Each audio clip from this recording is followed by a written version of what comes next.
Welcome to Australian Hunger. I'm your host, Ben. On today's show, I've been interviewing with three guitarists from Canberra post-rock band Lost Coast.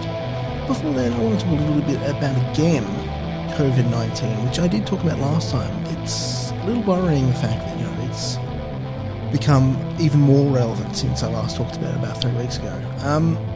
So there was an article, there's been a bunch of articles. There was an article in ABC News, which talked a little bit about the impact, and this was an article I got a while ago, and this was when Dark Mofo was being cancelled. And it was at the stage that download looked like it would be going ahead, which is no longer the case. But David Walsh, who runs Dark Mofo, had a couple of quotes in there which I think are kind of relevant to some of these big high-scale events that we've been seeing cancelled. And this is from the article. Dark Mofo said the risk of delaying the decision and having to cancel the festival at the last minute was too high and could have ended the event permanently. Right now, the government and Mona are each on the hook for $2 million to run Dark Mofo. That's bad. Museum of Old and New Art, Mona founder, David Walsh said in a statement. What's worse, as far as I'm concerned, is that if we ran Dark and nobody came, I'd lose $5 million or more because I'd have to cover the absent ticket revenue. So we see the predicament some of these larger events have is that they've got all these plans, and unfortunately, it comes at a stage where we've really got to pull the plug or not, and in some cases just choose to reduce the losses that we might receive. As I mentioned, Download Festival was cancelled due to one of the headliners, My Chemical Romance, being pulled out, and so this is and will have widespread and varying impact. The related measures to try and reduce the impact of COVID-19. And so in terms of the industries that are relevant to this podcast, the people who own and work at venues are really going to be impacted, as well as those who perform at venues, some of which it's a full-time career for, and others for whom it's just a passion, and they have other jobs which they go on, which may or may not be impacted. And for the first group, it's very hard to support in person without contributing to the problem. The government really needs to step in and assist with all those sorts of things. But people are doing fundraisers, and I encourage everyone to support them when they come to your attention. For the second group, while I think government should also supplement people's lost income, you can assist people of your own accord. So where you have available money, you should endeavour to put some into the industry to help musicians out and related people by buying music and merch. And, some people have stepped up to the plate. Lachlan Dale, the label god from Artist Catharsis, is doing his part by doing a sale on the label's music and giving all the profits to the creators. So I encourage you to check out their catalogue. And also tomorrow, Bandcamp are having a buying day where everything is going to the creators. So lots of opportunities to support people when I'm a big government guy. I think government should just give people money where their incomes are reduced due to situations beyond their control. But unfortunately, it doesn't always work out like that. And the government certainly is taking certain actions, but it's unclear whether that'll support everyone to the amount they need. So where you have the ability to contribute, you really should in this kind of situation. But let's go to the interview now. So I interviewed Alex, Dylan and Ben, who are guitarists from Canberra post-rock band Lost Coast. Their debut album, Lost Coast, is out now, and they're going to be playing a secret show, maybe or maybe not. I interviewed them, I think it was about a week ago, and the rapid pace at which this situation is changing, who knows what's going on. But if that's something you're interested in, and it's something you can attend safely at the time that they're doing it, check out their Facebook page. The songs I played during the interview are Dylan and Le Hermetier. Oh, fuck. I don't know. Anyway, you can figure it out from the tracks that are actually on the album, which one that most matches up to. But Alex, Dylan and Ben, they're from Lost Coast.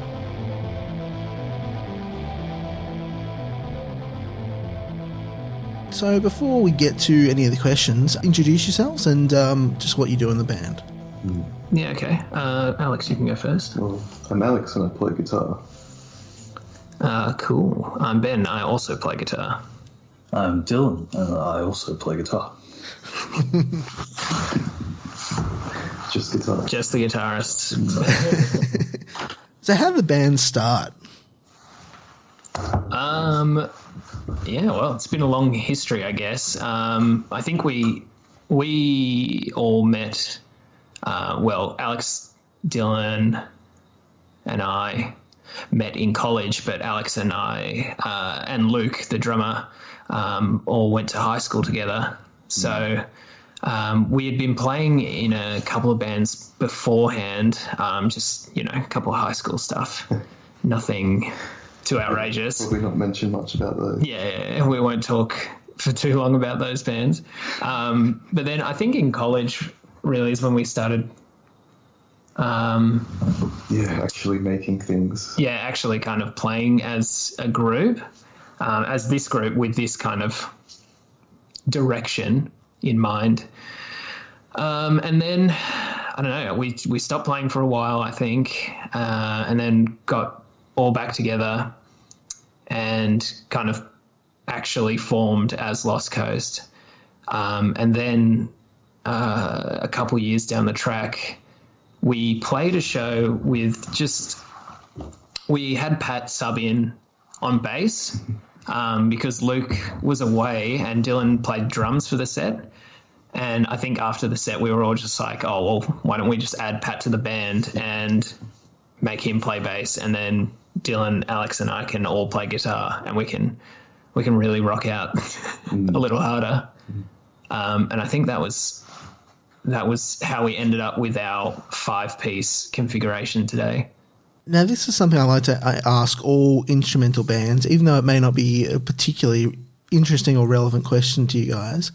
But, why are you instrumental? What's happened in the history of the band or its early incarnations that made it so you never had a vocalist, or you just didn't go down that road?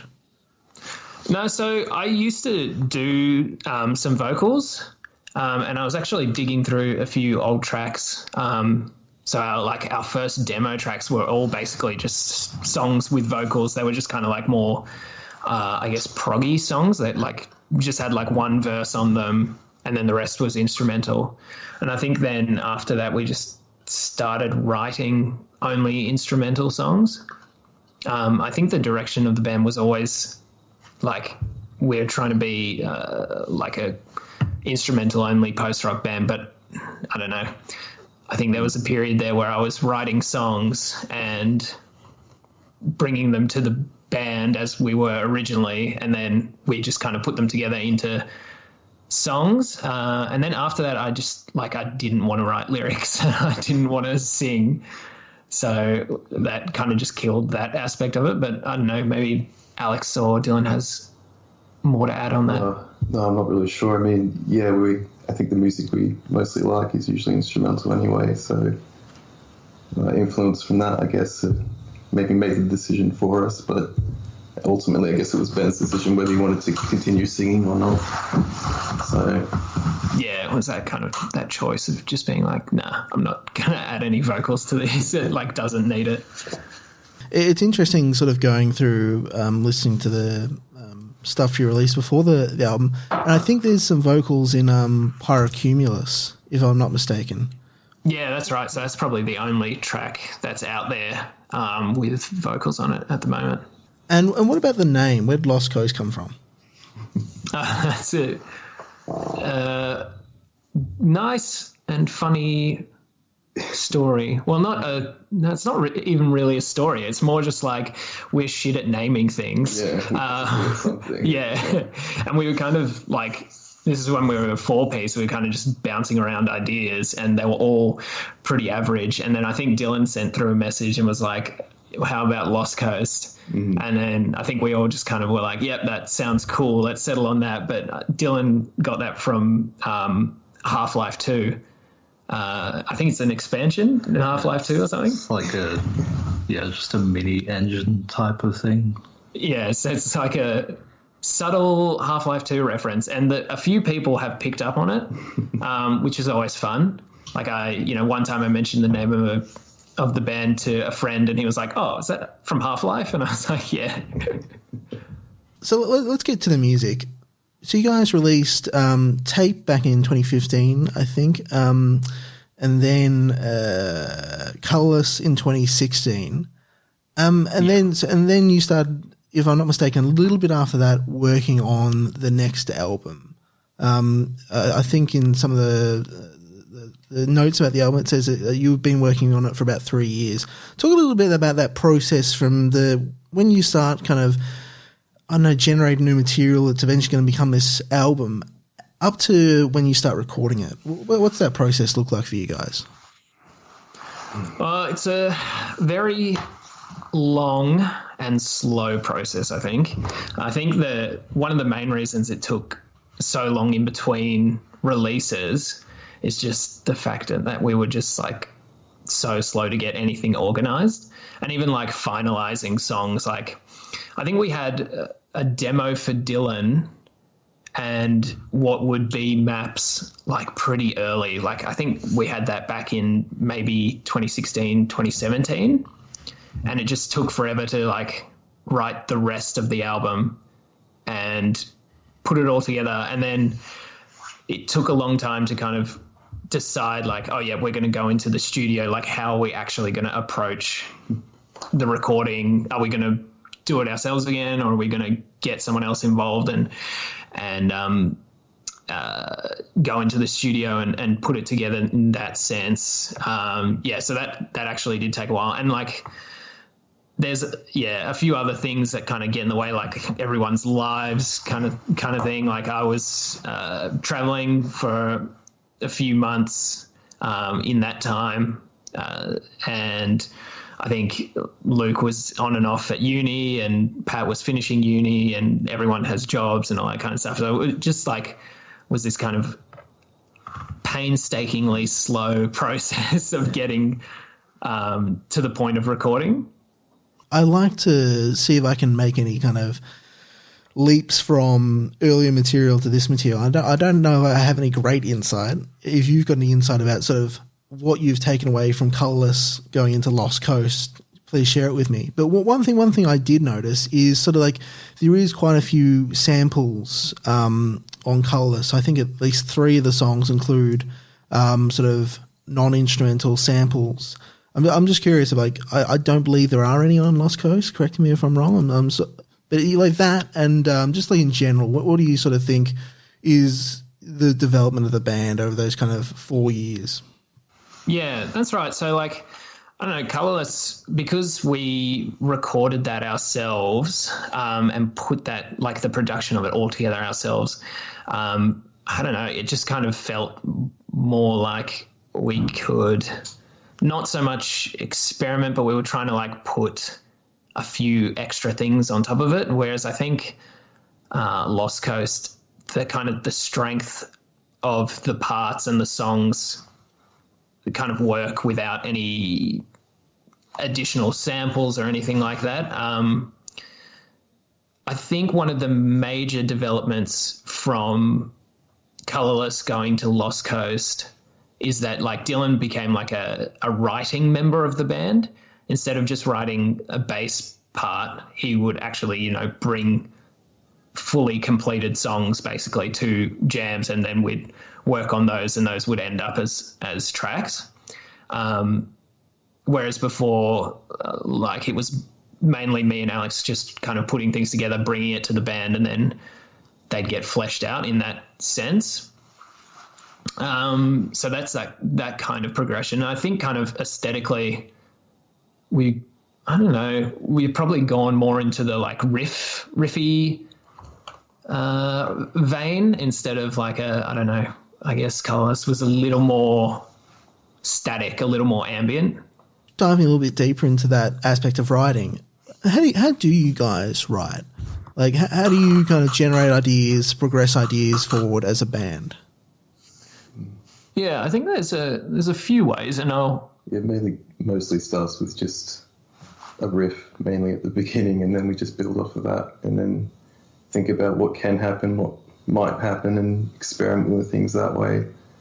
But most of the time we might just jam something out, and if it sticks, or maybe something we can build on or something, that's usually one way it can go. The other ways, there's just whole songs that are already written by Dylan, or half songs that we just finish off or something. Yeah, I think there's maybe 3 approaches to the writing process. Is like either someone comes in with a complete track, like Dylan basically had written all of Dylan, and then we just kind of worked it out and worked out the parts and added a few embellishments and whatever.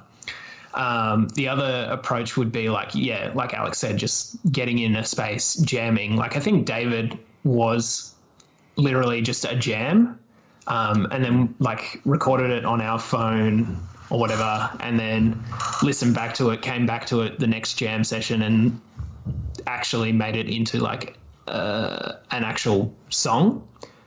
And then, third, like Alex said, would be like one person brings in an idea and then we build off that idea.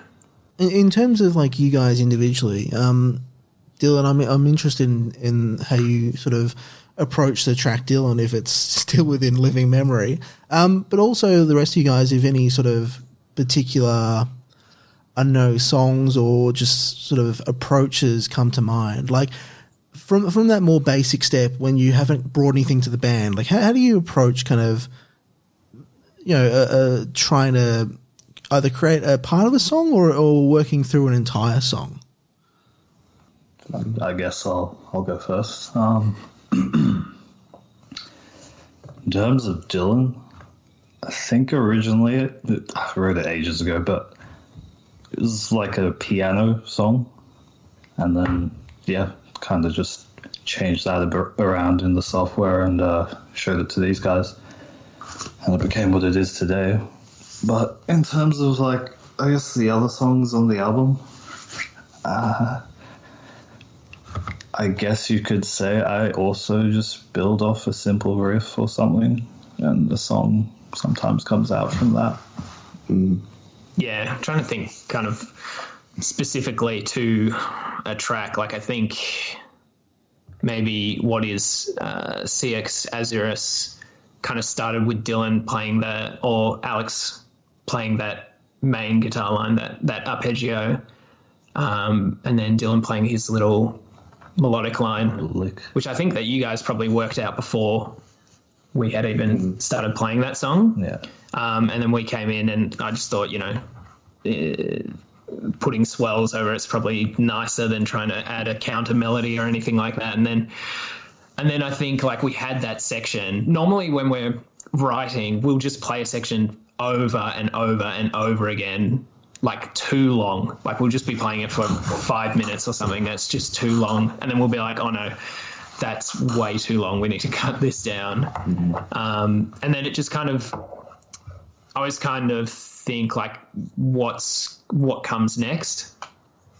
So I think with that song specifically, we kind of had the first part, and then I think I came up with the second section and basically just played that out, and Alex would have just jammed over it.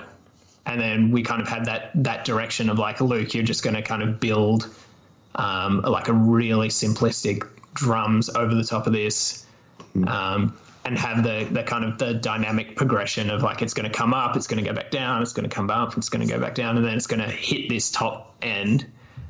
And then I think once we had that section done and we played it over and over, I think I was like in a jam, I was just like, I think there should be another section, and we just kind of nutted out something else. I think we jammed the end of that song. Yeah, and it all just kind of came together. Yeah, just another example, I guess, of just seeing what sticks and experimenting over and over. And I mean, I'm not sure during the process we try to tell a story with the songs or anything like that, or any sort of emotional, I guess, story, I guess, that some bands like to do, I guess. But I think mostly we just kind of play something that sounds good and that I guess maybe we'd listen to ourselves. Yeah, it is that kind of riding through playing most of the time. It's just like, I guess how you approach each track will probably end up being different every time. Sometimes you come into it being like, oh, we want to write like a nice little, a song that doesn't have any kind of crescendoing heavy bits or anything like that. We just want to play a song that will end up like Beacon 2. Like we just, want this kind of airy ambience kind of thing. And then we'll just go with that idea in mind, I guess. Well, one thing that's kind of interesting about being a five-piece having three guitars is that, like, theoretically you guys could all play each of the different sections, I'm guessing. And you could just switch around and anyone could do any particular thing. How does it get determined, like, all right, this part's you guys, this part's you, Alex, you got that part. How does that kind of get determined? I don't know. It's like I don't know if that's a very important thing, but I find that fascinating. Let's say the song's written. I guess if there's music to it, we can just pick a part. Yeah. Which is usually what happens. Otherwise, for the jam songs, I guess you could call them, we've essentially written our own parts in jamming it out. And I guess that's the selection process for that one. Yeah, exactly. It's like, there's no real need to like interchange a part or anything like that. You could think of it in like, what kind of sounds good for the instrument, or like, is Dylan going to be able to like let that riff play better on his guitar than, me or Alex, or like what kind of suits each person better. But yeah, most of the time parts are interchangeable, but we wouldn't interchange them. No, I think we're kind of each independent when it comes to what we want to play. Like, just let the other guitar do what they want to do, and if they're happy playing it, or if it sounds good, it's usually just kind of ends up that way. Yeah, it's like a unspoken agreement. Yeah, exactly. Yeah. Just give each other freedom, and I guess it comes out okay. Yeah, it's kind of like making three parts into a whole kind of thing. It's like three or even five individual voices. Like most of the time we're not telling Pat or Luke what to do either. They're kind of just putting it together, and hopefully it all kind of meshes into one cohesive idea. I think you also mentioned in some of the writing about the album, sort of the impact of live performances on working through material. Talk a little bit about that aspect of it. Yeah, I think one of the big things is that we had these songs for so long, and like normally these guys kind of get pretty antsy about, like, we'd play a lot of shows around Canberra and that kind of thing. And so these guys would always want to just throw a new song into the set just to have something new to play, basically. So I think basically every track, maybe bar like Beacon or something else, was played live before recorded. And then once they were recorded, they became like mainstays in the set. So we were playing them long before the album was released. And it's kind of like in a sense, you're kind of like road testing the song. It's like, is this hitting right?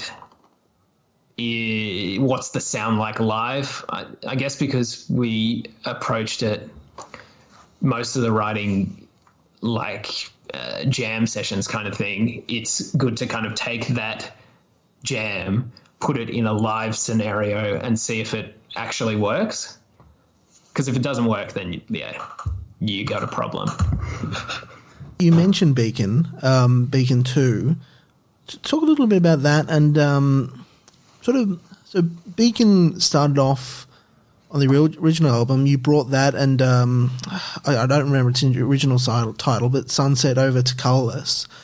And now you've sort of brought, I don't know, the idea of Beacon over to Lost Coast. Talk a bit about why Beacon sort of come through all that time with you guys. I guess they kind of, a lot of the tracks that we were working on for the record, we would just give them like placeholder names that were like Beacon 2 or Sunrise 2 or something like that, where it's just like you're kind of following a similar aesthetic for the new song, but you've approached it, it's a brand new song, it's completely different. And I think kind of conceptually the idea of this kind of through line of having Beacon being on the original record and then Beacon appearing, Beacon Part 2 or Beacon 2 as whatever it is. It kind of shows this aesthetic through line through the two releases, in that you've got the first Beacon being this kind of, airy ambient piece, and then the second one is this, on the similar kind of aesthetic line. But I think that, that's about it, more than it just being like a placeholder name that's stuck forever. Yeah, I guess it's an intention to just be the more ambient thing, I guess. Yeah, and I think going forward, I think it's nice when that kind of thing happens. It's like you've got a continuation on the same idea in a way. Now, Seix Azarias. Yeah. No, that's good. Pretty good. I've got. I was trying to figure out how it possibly should be pronounced, and I've got the thing, and I still fuck it up. Anyway. I don't think we get it right either. Nah, I can't. Longest song on the album. I'm not sure if that's necessarily an interesting category inherently, but it's something I just like to pick out often and sort of give an opportunity to talk a little bit about that one specifically. To talk a little bit about that track, sort of how it came about. Yeah, I think the writing we kind of talked about a little bit earlier is that Dylan and Alex had kind of worked on that first main riff together, and then they brought it in, and like I said, we kind of kept playing it over and over and over, and then just kind of worked out the next section and then the next section. I think for me personally, it's one of my favorites on the record, just because of how kind of conventionally post-rock it is, in a sense. It's like this kind of elongated track that just kind of meanders for a bit and gets bigger and bigger and then kind of explodes and then just kind of keeps rocking from there. But I guess the others might have a different idea about it. Because we just had so much freedom to do what we want with it. So it's like, what's next that we can do? And ended up just being like, we can play this softer bit for a while and then maybe repeat that for a while too because it sounds good. And it's like, how could we end it? Let's just jam something out. And it just ended up being, how long, 17 minutes, 14 minutes? 13. It's something like bordering on 14 minutes. Yeah. We just still had all these ideas and things we wanted to work on with it. Yeah. And we just thought, okay, why not? Yeah, and that's the beauty of it is there's no real restriction. It's like, in a sense, you could argue like, this part goes on for too long or something, but it's like, it works. So might as well just leave it. Last question about the songs in specific before we move on to the sort of more sort of general album details. I think it's the last track, David. So back in early 2000s, when people used to actually own CDs, they would do the thing at the end where they'd have a few minutes of silence and then they'd have that weird hidden track, which no one ever listened to. That's kind of the vibe I get from David. There's a little bit of silence and then you go into a bit more music. Talk a little bit about what you were trying to get with that particular, dividing up of the music in David. Yeah, no, that's exactly right. We were trying to put the secret song in there. Literally because, exactly that reason. Like all the old records that we would listen to where they've got that, 5-minute pause or however many minutes long pause, and then there'll be that secret song. That secret song that we call it was part of another song that was like a fully completed song. We just didn't like the whole song, so so we just kind of cut that first half out and just put in that last riff and then just added it to the end of David.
So you mentioned how you titled Beacon 2. I can imagine why you titled Dylan.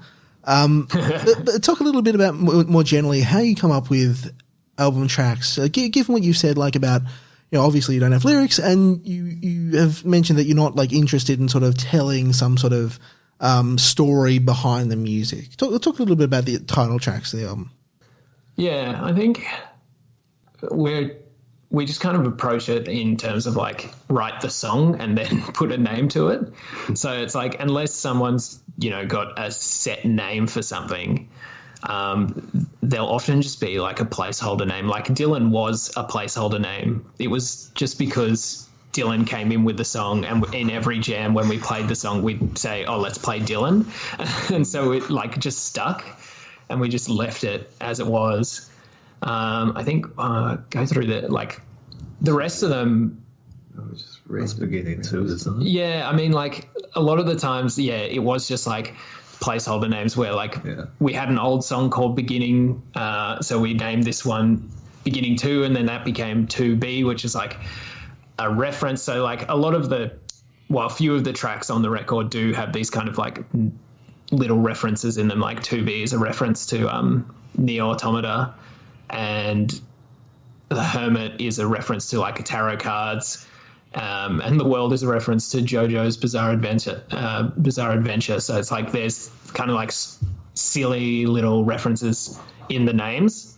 We're not taking the naming of things too seriously, because this record didn't really have like a conceptual outline or anything like that. You're kind of free to do whatever you want in terms of naming the songs. In terms of like the cover art, visual design of the band, and more generally as well, let's start off with the cover art. Who'd you get to do that? What was their brief for it? Yeah, so Corinne Caro did the artwork.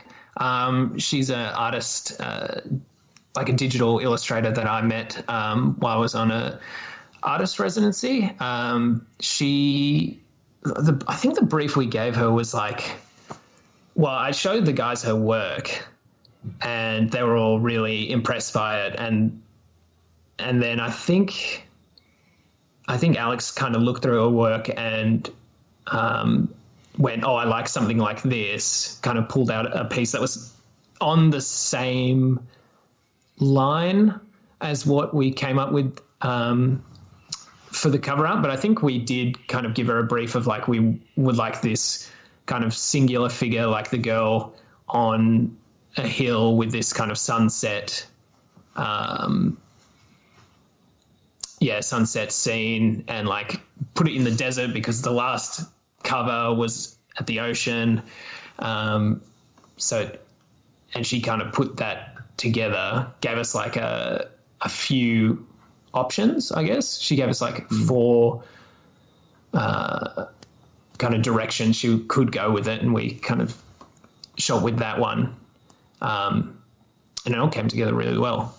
I don't know if you guys remember the briefing process or anything like that. I think we wanted something with a bit more colour because the last album cover was like almost monochromatic in a sense. Like it was just like blue and black. Like the opposite of this one. Yeah, and this one's like very vibrant in terms of the colour palette. And I think, it kind of works pretty well.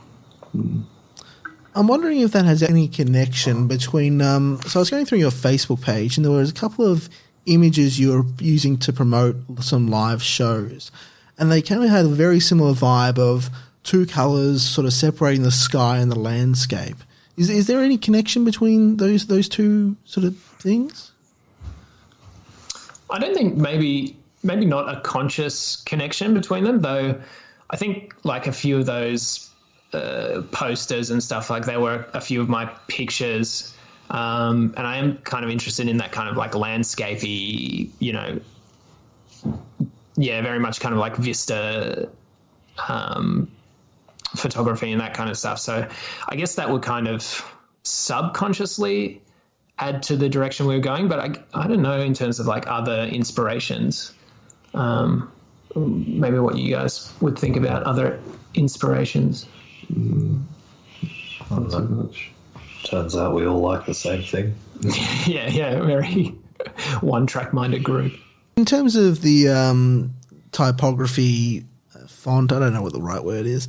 You guys have a very sort of simple aesthetic for it in terms of like the posters you use, the way the band's name is set out on the albums.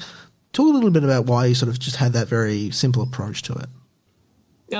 So yeah, it's Times New Roman, which is the most basic of basic fonts. Yeah. I think maybe one of the main reasons it's so basic is that I am not a graphic designer. And so like when we were early days, like putting posters together and that kind of stuff, like I would just do the design and it would just be as basic as possible.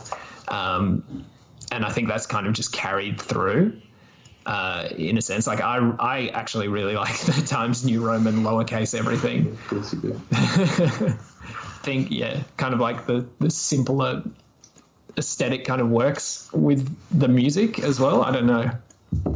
It's interesting because it's obviously a very common font. But like it the way you sort of set it out, it's sort of like, oh, there's a poster that Lost Coast has made themselves. You know, it's sort of interesting that it sort of creates a sort of universal visual design for all that stuff. And it's super easy to just do over and over again. Speaking of posters and all that jazz, you had the launch, I think it was a week or two ago, if I'm not mistaken. Yeah, last Friday. Yeah, how did that go? Yes, pretty well, I would say. It was a good show. I guess there's not much I can say about it. It was a good crowd. Hopefully we played well. I don't know, people seem to enjoy it, so that's good. It was good to have Hashishin down as well. Getting like the last couple of shows we've had Sydney bands come down as well, and it's been really good because there's not too many other instrumental acts playing our similar kind of music in Canberra, so it's good to be able to bring people down and show the crowd here that this kind of music does exist in Australia. This is kind of a question I like to ask everyone when I talk about their live shows. Like when you're playing, like there's obviously the mechanical component of you're trying to play the notes and you're playing them with regards to the attributes that particular note is playing, et cetera, et cetera, et cetera. But like more beyond that, like what are you trying to do when you perform? I guess you can go first, Alex. Well, I mean, you can only hope that people are enjoying what you're playing. So I guess that's our intention, just to just play music that you hope people enjoy. It's as far as I go, in all honesty. Yeah, I guess it is a bit of a simple approach when you're not conveying like a very clear emotional message, when you're not, singing some lyrics that kind of evoke certain ideas and emotions for people, and they can't kind of have that connection. A lot of our songs are kind of, just like loud and energetic in a way. So we're just kind of trying to convey that through the performance. But I guess, Dylan, you might have your own ideas. Cheesy answer would be, I guess we're all just trying to make our instruments sing, considering we don't. Yeah. Exactly. Yeah. I'm trying to kind of convey, I don't know, musicality, I guess. Yeah. It's always musical through our instruments. So, yeah, we're kind of taking on the role of that kind of lead, I guess, each. Moving on to some more general questions about you guys. Maybe we should just go around the table, Alex, Dylan, Ben, just for an arbitrary order. So when do you guys start listening to post-rock, instrumental, progressive music? When that come around for you guys? Late teens, I guess. You would discover things like Explosions in the Sky and Sigur Rós. And one of the early ones was Signal Hill. I just heard it and I never put it down. And being playing guitar and always wanted to play music that you enjoy, you just try and play that. Because before that, it was mostly just, I would only listen to really metal, back in the days. Parkway Drive were a thing, at least for us, I guess. Yeah. It was pretty early on. I never heard anything like it because, metal was very aggressive, actually, screaming in your face and stuff, which has its benefits, I guess.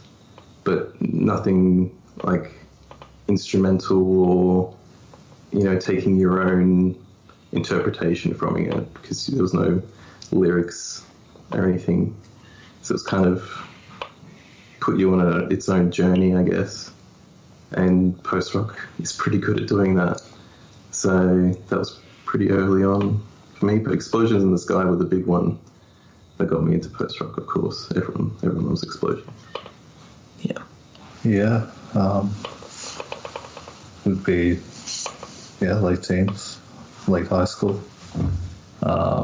Same deal. I think I discovered Explosions. And then was listening to a lot of cinematic soundtracks as well at the time. So I guess I was like, man, a blend of those things is, in a way, kind of what post-rock could be imagined as. I don't know. But, yeah.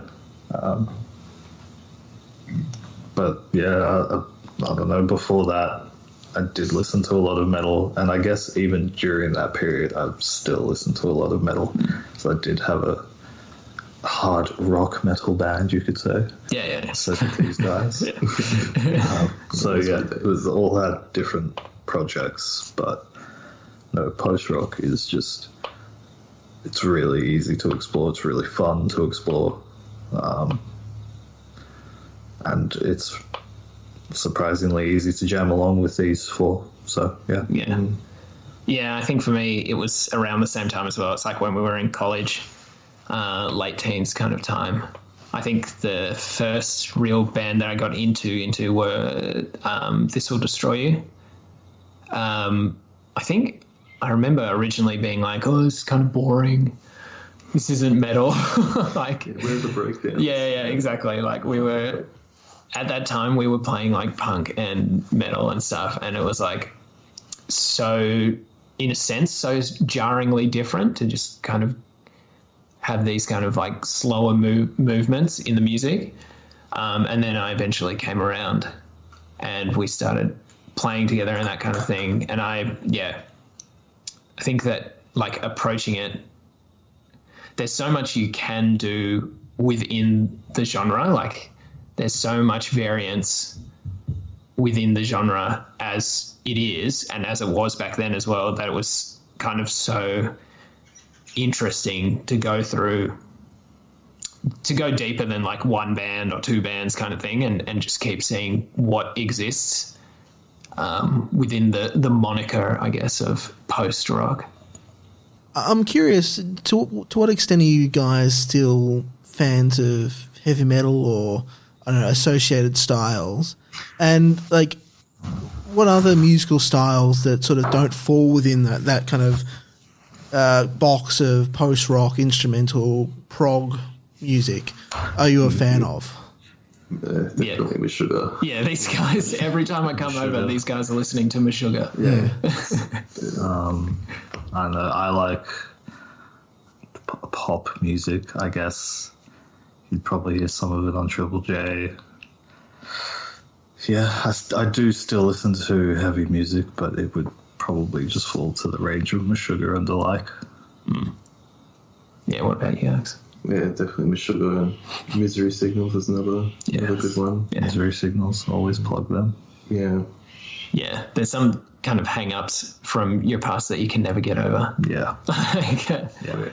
Yeah, I think, we all have that kind of broad sense of what we like in terms of music. And your taste, is always evolving. Like, my taste now is a lot more just like R&B and like neo soul and stuff like that. So it's like, that's not really all that related to post-rock. But I still very much appreciate the genre and want to hear everything that's coming new, and want to keep like working within that sound as well. Ben, I was able to find your website, so I'll get to you in a minute. Nice. But Alex and Dylan, are there any other projects you're involved in? No, not much. I mean, Dylan was in a lot of things. Yeah, that band died a while ago, but I was in a band called Machina Genova. It was a pretty solid project. It was, I guess you could say the sound was not too far off from Christ. No, it's Like Converge or something. Converge, yeah. And otherwise, no, I'm not in any other projects. Ben, talk a little bit about your other work and Soft Hollow. Yeah, so SH or Soft Hollow is like my solo project in a sense. It's something that kind of just goes on in the background. It's kind of taking more of a compositional approach to music, and it's kind of more focused on like avant-garde and like new music, and kind of going more electronic and more effects process driven and less kind of like structural or anything like that. Though at the same time, like I'm just kind of falling into the trappings of like the modern classical kind of thing. And so, yeah, getting more and more of like the kind of, I guess, like the kind of hammocky or like, what's his name? Slow meadow kind of sound. Yeah, it's more of just like I guess, my own personal compositional approach to music, because I write new music and all that kind of stuff. I'm just kind of making an outlet where it's music that I can perform by myself and write and record by myself. Yeah. Could you elaborate a little bit on what you mean by a compositional approach? Yes, I think it's more of like a sit down with an aesthetic in mind, with a direction for a piece in mind. Some of it is kind of experimental in that you're experimenting with a sound, or you've like in some tracks, like I make a sample and then play it through and do like effects processing over it and that kind of stuff.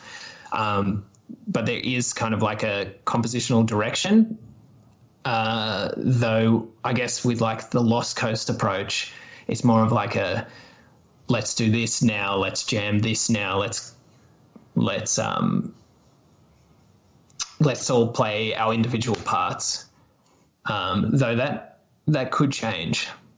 You know, we've been working on new stuff that has had a pretty clear direction recently as well. So, you know, all this stuff is kind of subject to change as the times change. You're quarantined for 2 weeks and you're only able to listen to music. What kind of music are you listening to? What bands, what albums are you listening to?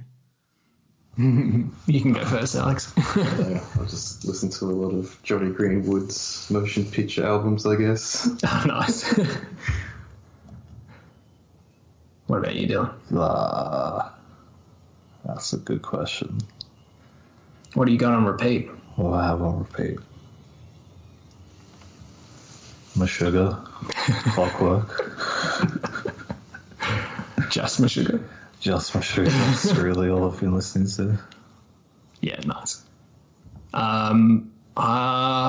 Look, I'm at the moment listening to R&B girls sing about R&B girl stuff, or indie girls sing about indie girl stuff, indie girl rock. You guys have got insane. 2 weeks. No, I'd be happy with it. I could listen to Summer Walker for 2 weeks. I could listen to Snow Allegra for 2 weeks. There's a lot of My Sugar to cycle. Yeah, that's right. That's a lot. That's a big catalogue to get through. Big catalogue. And sort of like the corollary question, what have you been listening to, reading, watching, or playing lately in actuality? You can go first again, Alex. Factorio. You've been playing Factorio? Yeah. And that's it? That's all you can do when you play Factorio. It's kind of a full-time consuming thing. Yeah. What about you, Dylan? RimWorld. What is that? You like have these colonists, and you crash land on the planet, and you just kind of have to survive. Oh, cool. That's funny. I have been listening to, like I said, a lot of like Summer Walker and Snow Allegra and the new kind of R&B girls, and JSOM, which is a nice kind of indie rock band, I guess. Saw her up in Sydney the other week, and I've been playing a lot of Spyro recently as well. But I've also been, trying to read as much as possible. Just finished a book called The Golden Country, which is about immigration in Australia and like the kind of policy towards that and everything. And now I'm reading a book called The Next 100 Years, which already feels out of date because it was published in 2009 and it just doesn't feel accurate. Yeah. Anything published mid 2017 is they got it all wrong. It's all out of whack. Oh goodness.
track was Le Hermétie, or something similar to that, and the track that I played in the middle of the interview was Dylan. Thank you so much to Alex, Dylan, and Ben for chatting to me of Lost Coast, and their album is Lost Coast out now. Some recommendations before I let you go. So Noir, Reva, they had their album Continuance, and so I try to match up all these albums to the kind of music that the people I'm interviewing are playing.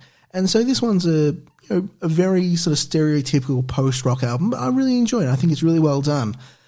And this is no sort of nothing particular to this particular album, but listening to it just always strikes me, like listening to post-rock, listening to Lost Coast and all that stuff. The ability of this type of music to surprise me, have really interesting sections which you don't expect, which you don't always expect every part of music, but it often follows a particular idea. Like, oh, okay, yeah, I could have seen them doing this. It was like with some post-rock music and other sort of styles, you can really have moments where it's like, oh, wow, I wasn't expecting that. That's really fun. And so that's kind of cool stuff. They also have a glitch opening to the track They Do Exist, which is always a really good time.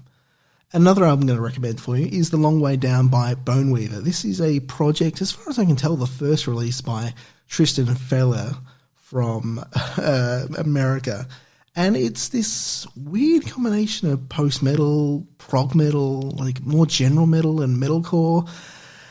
And it's a very unique combination because it kind of has that gentleness to post-rock in some of it, particularly the instrumental tracks. And there are a few instrumental tracks, and he really goes for it in all the vocals, really belting it out at all opportunities. There's 11 tracks, which may seem quite a lot for a post-metal album, but quite a few of them are short, less than 3 minutes instrumental tracks, which fill in every second song.